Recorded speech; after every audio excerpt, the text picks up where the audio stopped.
रहुगुण को ईश्वर की प्राप्ति हुई। रहुगुण को जड़ भरत मिल गए थे। जड़ भरत का सत्संग प्राप्त करने के कारण रहुगण ने अपना उद्धार कर लिया।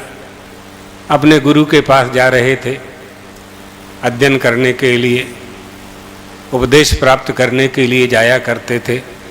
राजा थे, शौवीर देश के राजा थे,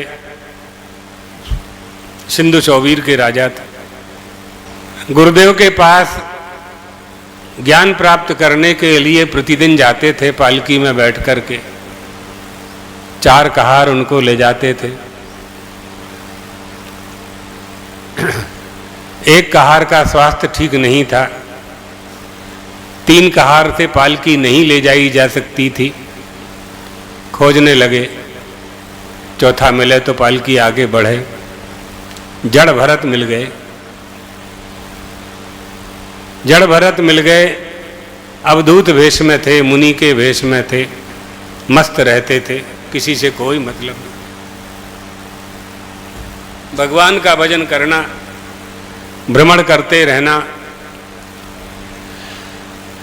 3 कहारों ने उनको पकड़ करके पालकी में जोत दिया। चलने लगे। पालकी ढोने का अभ्यास नहीं था। लड़खड़ा गए। पालकी में हलचल हुई। राजा की निद्रा भंग हुई। पालकी का पर्दा खोल करके उन्होंने पूछा, भाई क्या बात है, कैसे चल रहे हो तुम लोग? तीनों पालकी वाहक लोगों ने कहा, महाराज हम लोग तो ठीक ही चल रहे हैं, ये जो नया व्यक्ति आया है ठीक नहीं चलता है। पर्दा खोल करके देखा उन्होंने, पूछा, देखने में तो बहुत धमधूसर हो, बहुत सुंदर शरीर है तुम्हारा, हृष्ट पुष्ट हो, कहीं कारण धमधूसर मोट, लेकिन चलने का भी अभ्यास नहीं है। क्या मैं तुम्हें ठीक कर दूं? राजा ने कहा। जड़ भरत बोले, राजन तुम राजा हो, हम आपके सेवक हैं, तुम ठीक कर सकते हो, लेकिन हम यह जानना चाहते हैं कि तुम हमें ठीक करोगे कि हमारी देह को ठीक करोगे।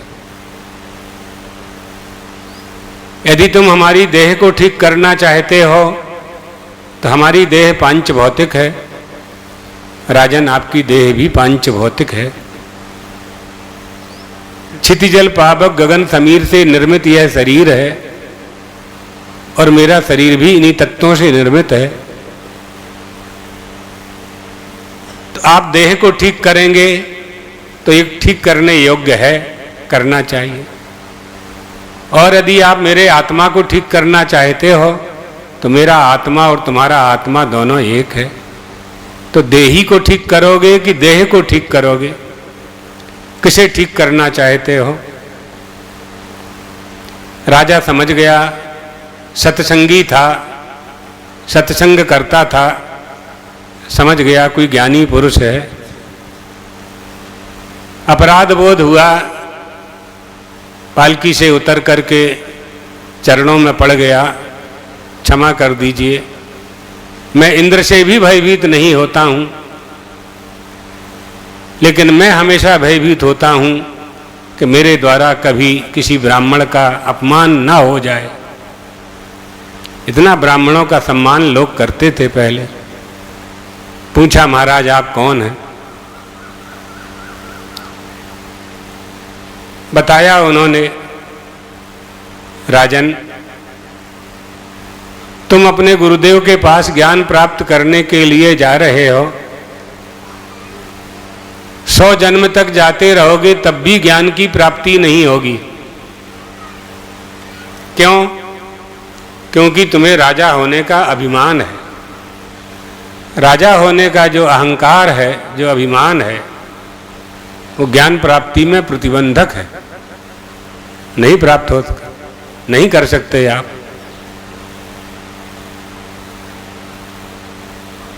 गुरुदेव आपको उपदेश देते होंगे, लेकिन आपको केवल वो शब्द है आपके लिए बस।